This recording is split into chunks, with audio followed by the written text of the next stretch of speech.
4장 말씀을 시작하면서 4장 1절 가지고 이야기했습니다. 4장은 사도 요한이 하늘나라로 올라가는 내용입니다. 올라가서 천상 예배 장면을 보고 하늘 보좌를 본 내용이 나왔죠. 그러나 4장 1절을 시작하면서 장차 될 2일 후에 내가 될 일을 알려주겠다 약속하신 말씀을 먼저 생각하게 됩니다. 2일 후에 내가 보니 이리로 올라오라. 이후에 마땅히 일어날 일들을 내가 내게 보이리라 하시더라. 이 말씀을 가지고요. 이것은 어디까지나 사도 요한이 장차 될 일 계시하기 위해서 올라오란 것이지 성도들이 다 휴거된 것은 아니다. 이렇게 말씀하는 사람이 많은데요. 우리가 이제 4장 자체만 가지고도 성도 휴거가 분명해서 몇 가지 볼 수 있습니다. 우선은 우리가 분명히 알 것은 전천년설, 후천년설, 환란 전 휴거설, 환란 후 휴거설 이런 것들인데 성경은 설이라는 것이 없어요. 성경은 정확하니 하나님의 말씀이지 우리 이론이 아니기 때문에 무슨 설은 건 잘못된 것입니다. 왜냐하면 성경을 잘못 해석한 사람들이 그런 말을 하는 것이에요. 요한계시록 자체를 보시면은 전천년설을 주장한 것도 아니고 요한계시록 순서대로 정확히 됐어요. 그래서 우리가 분명히 그것을 몇 가지 알아야 됩니다. 우선은 우리가 환란 전에 휴거할 것인가, 환란 후에 휴거될 것인가, 또 어떤 사람들은 환란 중간에 휴거된다, 성도의 고난이 있는 다음에 휴거된다, 7년 환란과 전반기 3년 반에 환란은 성도를 당해야 된다, 이런 말을 해가지고 여기 사람들을 헷갈리게 만든 것이 너무 많아요. 그러기 때문에 다음에 나오는 적그리스도 나타나서 베리칩을 받게 하는 것인데 이미 우리 몸에 베리칩이 들어오고 됐으니까 이미 적그리스도 나타나는 것이 아니냐 하면서 말을 갖다가 막 붙인단 말이야. 우리가 분명히 아시기 바랍니다. 우리 주님께서 요한복음 5장 24절에 분명히 말씀하셨죠. 환란이 이르지 않냐고 사망의 생명으로 이미 바꿔주셨다고 분명히 약속하셨습니다. 그리고 주님께서 소돔과 고모라 때와 같다고 분명히 말씀하셨어요. 노아 때라고 분명히 했습니다. 노아 때가 다시 한번 상합니다. 노아가 분명히 일상을 전체 심판할 때 노아도 심판을 당했습니다만은 그 심판을 노아가 당한 것은 방주 안에 들어가서 당한 것이지 결단코 심판 당하다가 방주에 들어간 것이 아닌 것을 분명히 알아야 됩니다. 소돔과 고모라에도 비록 그들이 아직 성령 거듭나지 않고 구약 사역을 할지라도 하나님께 택한 자들은 분명히 소아성으로 피난한 다음에 소돔과 고모라에 불못이 내렸지 비가 내려온 가운데서 손잡고 피한 것이 절대 아니란 말입니다. 결단코 환란 중간 휴거도 아니고 환란 후 휴거가 아니에요. 성경적으로 분명히 환란 전 휴거가 분명합니다. 계시록 자체에서도 곳곳에 말씀했어요. 내가 너를 환란의 때를 멸케 해주겠다 약속하신 말씀을 알아야 됩니다. 누가복음 21장 36절에도 분명히 주님께서 말씀하실 때는 너희가 능히 피할 수 있도록 해주신다 약속하셨죠. 그래서 오늘이라도 주님 오실 것을 간절히 고대하는 것이 올바른 신앙입니다. 그러나 잘못된 이론을 가지고 와서 아직 주님 오시려면 멀었다 하면 성도를 잠재우고 있고 성도들이 주님을 간절히 사모하게 하지 않은 이런 모든 것들은 잘못됐어요. 성경 전체를 보면 분명합니다. 7년 환란의 목적이 무엇인지 알지 않으면 이런 이야기를 할 수밖에 없어요. 7년 환란 목적은 오직 마귀 심판하는 것이 분명하다 말입니다. 마귀 심판하기 위해서 이제 바로 5장부터 나왔는데 일곱 인을 떼는 이야기부터 시작해서 바로 마귀 심판이 시작되는 것이지 세상을 심판하는 것이 아닌 것을 알아야 됩니다. 그래서 마귀 심판할 때 왜 마귀 편에 붙어가지고 마귀와 함께 멸망하느냐는 주님의 안타까운 신들을 우리는 알아야 됩니다. 그리고 지금까지 우리가 정말 안타깝게 주님을 고대했고 주님을 정말 섬겼던 귀한 주의 종들의 우리의 믿음의 선진들이 다 7년 환란 전에 우리가 휴거된다는 것을 우리가 계속 고백해 갖고 있습니다.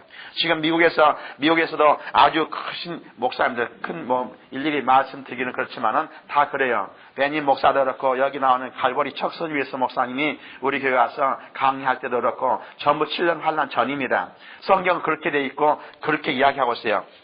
도덕교 목사님 비롯해서 김가신 목사님도 그렇고 다 7년 환란 전을 하는데 지금 어떤 이상한 사람이 한마디 한 다음에 그것을 믿는 것처럼 그래가지고 환란을 당한다, 환란 중간인 우리도 환란을 당해야 된다 이런 말 하면서 사람들을 아주 현혹시킨 걸 많이 볼 수 있어요. 그렇게 되면 요한계시록 전체가요 흩어집니다. 앞으로 요한계시록 살펴보면은 이게 순서가 그냥 너무 정확한 것을 알 수 있습니다. 그래서 우리 마음은 아멘 주 예수여 어서 오셔봐서 하는 간절히 사모하는 마음이 먼저 되기 때문에 그러면 주님이 언제 과연 오셔서 세상을 심판하실 것인가 하는 것이 4장부터 나온 것이 분명하다 말입니다. 한번 4장 내용을 잠깐 살펴봅니다. 4장 살펴보기 전에 요한계시록은 이것은 제가 몇 번 반복해서 말씀하겠지만은 요한계시록 전체 개요가 어떻게 흘러가 있는가 이것을 분명히 알아야 됩니다. 요한계시록 전체 개요는 첫째 1장에서 네가 본 것들이 서론이 나옵니다. 그리고 이제 있는 이런 교회 시대인가 2장과 3장의 교회 시대를 나옵니다. 교회 시대가 끝난 다음에 장차 될 일이 4장부터 22장에 분명히 나온다고 요한계시록은 순서대로 정확히 되어 있습니다. 이 순서가 전혀 어디든지 순서를 바뀔 수가 없어요. 7년 환란 가운데서 전반기 3년 반에 첫째 교회 4장의 교회 휴거가 일어나고 5장에 7 인봉한 책이 나와서 이 땅을 자체를 하나님께서 우리 사람들에게 줬는데 아담 하하에게 줬는데 마귀에 빼앗긴 것을 다시 되찾는 되찾는 문서가 바로 인봉한 책인 것을 이제 아주 살펴볼 수 있습니다. 그리고 6장에서 인봉을 떼기 시작하니까는 마귀는 발버둥치면서 저항하는 내용이 6장 내용이고요. 그 다음에 8장부터 11장에는 나팔 심판이 기록됐습니다. 그래서 이제 나팔 심판이 기록돼서 인봉을 떼니까는 마귀가 전부 다 불법을 한 것 때문에 마귀한테 이 땅을 내놓으라고 하나님께서 나팔을 부르면서 이제 선언한 것이죠. 그리고 나가서 15장부터 19장까지는 7 대절 심판 부어가지고 마귀를 완전히 멸해버리는 내용이 나옵니다. 이런 가운데서 이제 중간 설명들이 갖고 나와요. 7장, 12장, 13장, 14장은 이런 거 중간 설명, 전체에 대한 설명에서 나오는 내용이 잠깐 막간 설명이고, 그 이후에 19장에 이제 와서 주님이 이 땅에 진짜 재림하신 것이 그때 한 번 재림합니다. 공중 재림은 재림이라고 하지 않으면 우리를 불러 올라가시는 하나 사건이고, 그리고 이제 이 땅에서 주님이 이제 구름 타고 오셔서 이 땅을 심판한 완전해서 마귀를 완전히 멸해버리는 내용이 19장에 나오죠. 그 다음 20장에 천년왕국과 백보자 심판이 나오고, 21장에 새하늘과 새 땅을 만드셔서 우리를 그것에 보내주신 내용이 나오고, 22장의 결론으로 아멘 주 예수여 어서 오시어서 하고 간절히 사모하는 말로 끝납니다. 요한계시록 이 순서가 전혀 변함이 없고 이 순서를 정확히 기록되어 있지 이 순서를 벗어날 수 없어요. 여기 무슨 전천년설이 있고 후천년설이 있고 그런 말이 있어야 없다 합니다. 그대로 읽다면은 우리 주님이 오신 다음에 천년왕국이 있단 말이 성경에 정확히 기록되어 있고, 주님은 분명히 우리한테 환란 전에 휴거 현재인단 말이 분명히 기록된 것을 우리는 알아야 됩니다. 여기서부터 시작해야지 이게 요한계시록 전체 개요를 잘못 알고 순서를 잘못 아니까는 엉터리 해석을 하면서 성도들을 미혹시킬 때가 많습니다. 그래서 이제 4장 2절부터 1절이 아까 읽었고요. 2절부터 11절을 보면은 이렇습니다. 내가 곧 성령에 감동하였더니 보라 하늘에 보호자가 있고 하면서 하늘의 보호자가 보인 것입니다. 성령이 이제 사도 요한이 올라오라는 말씀으로 감동돼서 그 영혼만 하나님께 올라간 것이죠. 영혼 올라가서 하늘나라를 보니까는 거기에서 어떤 것이 있는가 하는 것이 하늘 보호자가 있었다. 보호자의 하늘 보호자는 바로 하나님이 계신 것이에요. 하나님이 계신 그곳에 모든 만물이 거기서부터 중심이 돼서 나옵니다. 근데 이 하나님 보호자에 앉으신 이가 계시는데 3절에요. 3절 앉으신 이에 보니까는 성부, 성자, 성령 삼일체 하나님이 앉아 계신 것을 우리한테 보여주고 계십니다. 한 절 이제 우리가 읽으면서 살펴보기를 바랍니다. 앉으신 이의 모양이 벽옥과 홍보석 같고 또 무지개가 있어 보호자에 둘렀는데 그 모양이 녹보석 같더라 하시면서 우리한테 말씀하시는데, 이분은 성부, 성자, 성령의 하나님, 삼일째 하나님이 거기 계시는 거야. 보좌에는 하나님 보좌, 왕의자에는 하나님만이 앉아 계십니다. 그리고 우리 주님께서 에베소서의 말씀 보면은 우리도 예수님과 함께 보좌에 앉게 해주신다까지 말씀하셨어요. 그래서 우리가 하늘나라에 올라가서 우리 주님 하나님과 함께 옆에 앉아서 하나님과 함께 영광을 누릴 수 있는 그런 놀라운 축복을 약속했다는 것을 아시기 바랍니다. 여기서 보자 벽옥은 무한하신 하나님의 신성과 거룩함을 나타내고요. 홍보석은 항상 정의의 심판을 말합니다. 무지개 같은 녹보석이 나는데 녹보석은 생명을 말하고 무지개는 영혼성을 말합니다. 그리고 이어서 4절에 24장로와 보좌가 이야기 나옵니다. 또 보좌에 둘러 24보좌들이 있고 그 보좌들 위에 24장로들이 흰옷을 입고 머리에 금관을 쓰고 앉았더라. 여기 24보좌들이 쭉 나뉘어 있습니다. 이 보좌는 구약의 성경에 12지파를 말하고요. 신약의 12사도들을 말하 대표합니다. 이 말은요 다른 것이 아니라 구약에 구원받은 하나님 자녀들도 다 이제 주님께 때가 되면 주님 앞에 올라가고 신약에 예수 믿는 모든 성도들도 올라간다니요. 12사들은 신약에 나오는 모든 성도들을 대표한 것입니다. 12지파에 나오는 지파장들은 구약에 나오는 모든 성도들을 대표한다고 볼 수 있습니다. 여기서 보면 우리 믿는 성도들이 다 같이 하나님의 보좌 우편에 앉아 이미 계십니다. 에베소서 2장에 보면은 우리는 주님과 함께 부활했고 주님과 함께 보좌에 앉아 것을 내가 보느라고 말씀하신 것이 있어요. 예수님께서 하신 것입니다. 예수님께서는 우리를 보시면서 그렇게 말씀하시고 사도 바울도 이 장면을 보면서 내가 그것을 이미 보고 있다 그것까지 이야기한 것을 알아야 됩니다. 우리는 이미 구원받아서 하나님 보좌에 앉아있는 그런 축복이 우리한테 임했다는 것을 임한 것을 아셔야 됩니다. 그래서 그러면 이분들은 언제 올라갔을 것인가? 우리가 지금 이것은 중요합니다. 오늘 우리가 오늘 장례식 하면서 우리 그 영혼이 하나님 보좌에 앉아 계십니다 하는데 사실은요 아직 앉아 계신 게 아니에요. 왜냐하면은 보면은 분명히 데살로니가서 4장 16절부터 나온 것은 잠자는 자들도 일어나서 그래요. 그 영혼은 우리 영혼은 이제 시공과 초월하기 때문에 하나님과 함께 가겠지만은 거기에 앉아 있는 사람들은요 이제 몸도 부활해서 하나님께 감당살아야 합니다. 첫째 부활해서 몸까지 같이 부활해서 한 것을 말해요. 이런 부활된 사람들이 누구였는가? 주님이 우리를 공중으로 끌어올려갔어요. 이게 세상 아무도 모릅니다. 세상에 나타난 것이 아니라 주님이 공중으로 우리를 보내주시고 세상을 심판하기 위해서 우리를 일단 끌어올려 가신 것이 휴거 사건이고 이것을 이제 마태복음 24장에서 말씀하고 있음을 알아야 됩니다. 마태복음 24장이 마태복음 25장이 기록된 땅에서 알아야 돼요. 마태복음 24장에 종말이 어떻게 될 것이고 우리를 어떻게 부르신 것을 말씀해 주시고 25장 예수님께서 마지막 설교인데 이제 누가 과연 구원을 받을 것인가 하면서 열처녀 비유를 통해서 말씀하고 있어요. 그때 성령을 받고 성령 충만한 자들, 성령 받고 준비된 자들만이 주님께서 부르신다는 말씀이 분명히 기록되었다고요. 오늘날도 성령으로 거듭난 하나님 자녀들은 주께서 부르셔서 이제 혼인잔치에 참여하게 되어 있는 것을 먼저 알아야 됩니다. 이 하나님 나라에서 혼인잔치 하고 있을 때 세상은 마귀 심판하고 있는 거예요. 하늘나라 혼인잔치와 세상 마귀 심판과는 같은 기간에 일어나고 있어요. 그러니까 우리가 하나님 자녀들도 하나님 믿는 자녀들도 이 땅에서 마귀 함께 심판받는 것은 어디도 성경이 없다는 것을 분명히 알아야 된다 말입니다. 그래서 주님께서 분명히 알려주신 것을 알고 우리가 흔들리지 않는 것이 있어야 됩니다. 이건 굉장히 중요하기 때문에 제가 반복해서 말씀하는 거예요. 5절부터 8절에는 하늘 보좌 상황들이 기록됐습니다. 5절에요. 보좌로부터 번개와 음성과 우리소리가 나고 보좌 앞에 켠 등불 7이 있으니 이는 하나님의 7영이라. 여기서 하나님 7영하는 성령을 말하죠. 완전 숫자에서 7을 말하면서 성령을 말하고 있고 여기에 보좌로부터 번개와 음성과 내성이 난다. 이것은 심판주로 계신다는 하나님을 말씀하고 있어요.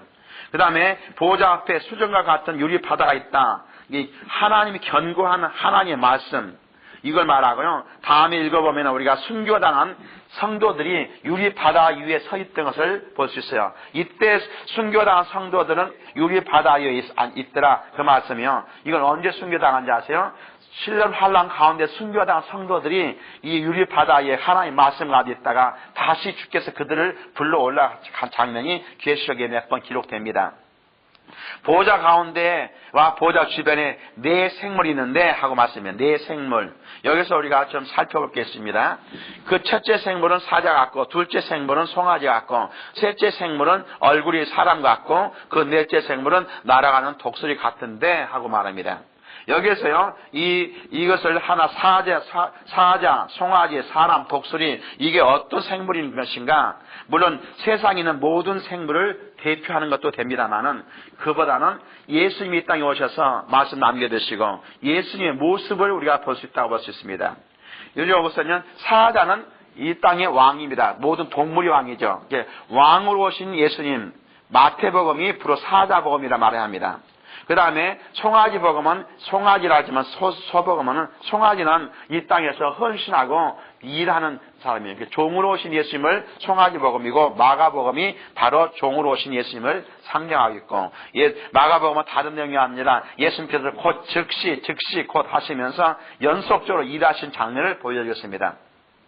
송아지는요, 소는 평생 동안에 정말 주인에서 열심히 일한 것뿐이에요. 그리고 마지막 죽은 다음에까지도 그 가죽까지도 모든 피까지도 다 인간들에서 다 헌신하고 남아가는 이것입니다. 그래서 하나님께서 우리 주님께서 이 땅에 오셔서 모든 걸 할 때 송아지처럼 소처럼 우리에게 이렇게 모든 걸 다 헌신하고 가신 것을 볼 수 있습니다. 세 번째, 얼굴이 사람같이 보였다는 것은 이 인자로 오신 예수님, 인자라는 단어를 쓰신 것은 누가복음밖에 없어요. 누가복음에 인자로 오신 사람으로 오신 예수님. 그래서 누가복음에는 족보가 쭉 기록되면서 사람 족보가 기록되죠. 예수님이 사람으로 오셨다고 해서 알려주겠어요. 그 다음에 나라한 독수리 같더라. 독수리는 하늘의 왕입니다. 그래서 예수님께서 독수리 모습으로 오셨다는 것은 요한복음을 말하고, 요한복음은 독수리 복음이라고 말하고 있습니다. 그래서 요한복음에는 바로 하나님의 하늘나라의 왕으로 오신 예수님만 나타나기 때문에 거기는 다른 족보도 없고요, 다른 내용이 없고 전부 다 우리가 믿음으로 고백하는 내용만 있습니다. 이런 보좌에는 결국은 보좌에 앉아 계신 분이 누구냐면은 성부, 성자, 성령이 하나님 앉아 계시고 24장로들, 예수 믿고 구원받은 하나님 자녀들이 함께 주위에 앉아 계신 것을 우리가 볼 수 있다는 것이었어요. 그 다음에 8절부터 11절 말씀에 보면은 이제 천상 예배 장면이 있습니다. 먼저 천상 예배 장면에서 보면은 네 생물은 각각 6 날개를 가졌고 그 안과 주위에는 눈들이 가득하더라. 그들이 밤낮 쉬지 않고 이르기를 거룩하다 주 하나님 곧 전능하신 이여 전에도 계셨고 이제도 계시고 장차 오실리라 이시라 하고, 여기에 지금 24장로들이 거기서 하는 것, 하늘나라에서 하는 게 뭐냐면 하나님 찬양하는 게 없습니다. 언니가 천국에 가서 뭘 할 것인가? 뭘 하는데 주님 찬양 가운데서 기쁨이 넘치고 주님 찬양한 것이 거기서 하는 것이 있습니다. 24장로들은 구원받은 하나님의 백성들이 주님을 찬양한 내용들이에요. 또 거기뿐만 아니라 내 생물도 찬양했습니다. 9절에 내 생물들이 보좌에 앉으신 세세토록 살아계시는 이에게 영광과 존귀와 감사를 돌릴 때에 합니다. 그래서 여기에 구원받은 백성들뿐만 아니라 하나님 창조하신 모든 만물들도 주님을 찬양하게 되어 있습니다. 이 찬양이 우리 주님 앞에 찬양한 내용이 좀 약간 다릅니다만은 8절에는 거룩하다 주 하나님 곧 전능하시니 전에도 계셨고 이제도 계시고 장차 오실리라 하시면서 찬양했는데 내 생물은 여기는 다 거룩하다 말이었고요. 세세토록 살아계신 이에게 영광과 존귀와 감사를 돌립니다 하고 말합니다. 그 다음에 던지면은 여기 이제 보면은 10절부터 11절에요. 24장로들이 보좌에 앉으신 이 앞에 엎드려 세세토록 살아계시는 이에게 경배하며 자기의 관을 보좌 앞에 드리며 이르되 우리 주 하나님이여 영광과 존귀와 권능을 받으시는 것이 합당하오니 주께서 만물을 지으신지라 만물이 주의 뜻대로 있었고 또 지으심을 받았나이다 하더라 하면서 우리가 천국 올라간 다음에 주님을 찬양한 내용입니다. 여기서 자기의 관을 벗어서 그럽니다. 우리가 이 땅에서요 승리하고 천국 올라가면은 주님 우리한테 생명의 멸관으로 또는 영광의 멸관으로 우리를 관을 씌워 주십니다. 이것이 주님께서 우리에게 주시는 이제 심판주인데 어떤 심판이냐면은 모든 사람이 다 심판을 받습니다만은 예수 믿는 사람은 심판받지 않냐고 사망의 생명을 옮겼다고 말씀하셨잖아요. 그러면 세상 모든 사람들은 심판받는데 이 심판은 백보자 심판입니다. 요한계시록 19장이 나오는 백보자 심판이 나온 것이고 지금 여기서 우리 주님께서 또 예수 믿는 사람의 심판은 별개의 심판입니다. 고린도후서 5장 17절에 나온 것처럼 하나님 앞에서 상급 심판이 있습니다. 우리가 행한 대로 갚아주신 심판이 우리한테 있습니다. 예수 믿고 구원받은 사람들은 상급을 주기 위해서 우리가 심사를 하는 것이고 세상 사람들은 지옥 보내기 위해서 심판하는 것을 알아야 됩니다. 그래서 우리는 다 상급 밖에서 하나님께 심판받는데 주님께서 우리가 주님 앞에 가면은 야 오하라 목사야 너 수고했다 하고 칭찬하시면서 나한테 관을 씌워주십니다. 이 관을 씌워주실 때 문제는 그 관을 보면은 이제 보면서 너무 기쁘겠죠. 상 받는 것은 기쁩니다. 상 받는 것은 항상 기뻐요. 언제든지. 그런데 그래서 상을 받으면서 기뻐하다 보니까 상을 주시는 분을 바라보니까는 그냥 기쁜 것이 아니에요. 왜냐하면 주님의 모습을 앞으로 이제 특별히 5장이 나오는데요. 주님 모습이 어떤 모습입니까? 머리는 이미 상해가지고 쫙 찢겨 있죠. 이제 우리가 분명히 알 것은요. 주님 앞에 다시 설 때 가는 그날은 완전한 모습으로 우리가 가게 됩니다. 주님 앞에 갈 때요. 늙은이가 90세, 100세 된 늙은이 모습을 하는 것이 아니라 완전한 모습을 하는데 어느 모습인가? 성경 기록이 안 됐지만은 제가 기도하는 가운데 주께서 분명히 말씀하신 주님 어느 모습입니까? 내가 물어봤더니 주께서요. 그냥 주시는 말씀이 그래요. 그 성경이 아니니까는 참고만 하시기 바랍니다만은 내가 몇 살 때 부활해서 올라가느냐 주께서 말씀하신 거예요. 왜 주께서 33세에 부활해서 올라갔을 때 그러면서 그걸 깨닫게 하시더라고요. 남녀를 비롯해서 33세의 모습이 가장 아름답고 가장 건강하고 가장 완전할 때가 33세의 모습이라고 주께서 말씀하시더라고요. 그러니까 주께서 우리한테 본을 보여주셔서 33세의 모습으로 올라가셨어요. 그러니까 우리도 33세의 가장 아름다운 모습, 병신된 것이 아니라 완전한 모습으로 올라가서 주님과 함께 사게 됩니다. 그런데 거기 올라가면 모든 사람이 완전한 모습으로 변화돼서 올라가는데 영원토록 병신으로 사신 분이 있어요. 영원토록 걸음도 제대로 못 걸고 영원토록 제대로 활동도 못하고 얼굴을 보니까 얼굴은 온통 찢기고 상처투성이고 온몸은 상처투성이 계신 분이 한 분 계시는데 그분이 예수님이시라고요. 이제 다음에 예수님 만나보세요. 분명히 그러니까 예수님 만나면은 너무 반갑고 하다가 얼굴은 이제 지금은 영으로 오신 예수님을 만나기 때문에 완전한 모습을 거의 본 사람이 없습니다. 예수님 모습을 본 사람은 아마 믿던 사람을 저희 들어본 적이 없어요. 왜냐하면 지금 영으로 오신 예수님만 보기 때문에. 그러나 저도 기도를 하는 가운데서 주님을 여러 번 만나본 적이 있습니다만은 그들이 역시 주님인 것을 분명히 아는데도 불구하고 확실한 얼굴 모습을 안 보여주신다고요. 그런데 주님의 모습을 이제 딱 보면은 그때 어떤 모습인지 아십니까? 머리는 가시관을 박혔던 그 상처 그대로 남아있죠. 온몸은 채찍 맞은 자국 그대로 남아있죠. 손과 발은 못 자국 그대로 남아있죠.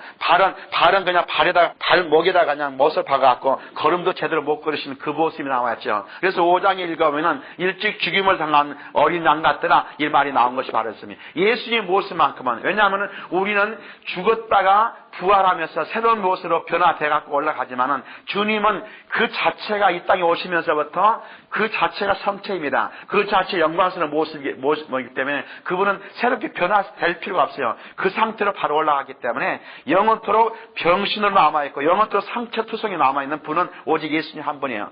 그러니까 우리는 정말 주님 앞에 가서 구원받고 주님 앞에 가서 상급 심판을 받을 때 너무 감사하면서 주님 앞에 감사하다 보니까는 주님 모습 보니까 주님 이게 내가 감사한 것이 아니네. 이게 전부 다 주님이 하신 것이구나 하면서 주님 앞에 무릎 꿇고 주님의 은혜를 감사하면서 울면서요. 주님 이게 내가 받을 것이 아닙니다. 이게 주님의 공로입니다고 우리 받았던 멸류관을 주님 앞에 던지는 주님 앞에 드리는 이런 내용이 바로 11장 내용이에요.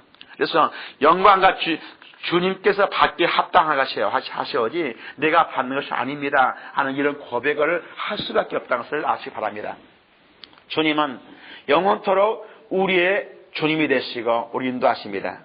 우리를 구원하시기 위해서 이 땅에 오셔서 우리의 모든 죄를 담당하셔서 물과 피를 남길 쏟으시고 이 땅에 살면서 고통당하지 말라고 우리 주님께서 채찍맞으셔서 우리 모든 질병을 담당하시고 악한 마귀 권세 다 깨뜨리시고 우리를 부활하시고 이제 보좌에 앉아 계신 주님을 우리가 바라볼 때 정말 주님의 은혜를 감격하지 않을 수가 없습니다. 정말 오늘이라도 주님을 정말 사모하는 사람들, 주님의 모습을 바라본 사람들은요 우리가 함부로 신앙생활을 할 수가 없습니다. 그래서 우리 주님께서 지금 요한복음에서 베드로한테 말씀하셨지만은요, 내가 나를 사랑하느냐, 내가 나를 사랑하냐, 내가 나를 사랑하느냐 세 번이나 부르셨던 그거 항상 생각하시기 바랍니다. 그래서 정말 주님을 사모하고, 주님을 사랑하고, 주님을 사모하시면은 주의 음성이 들립니다. 내가 나를 사랑하느냐.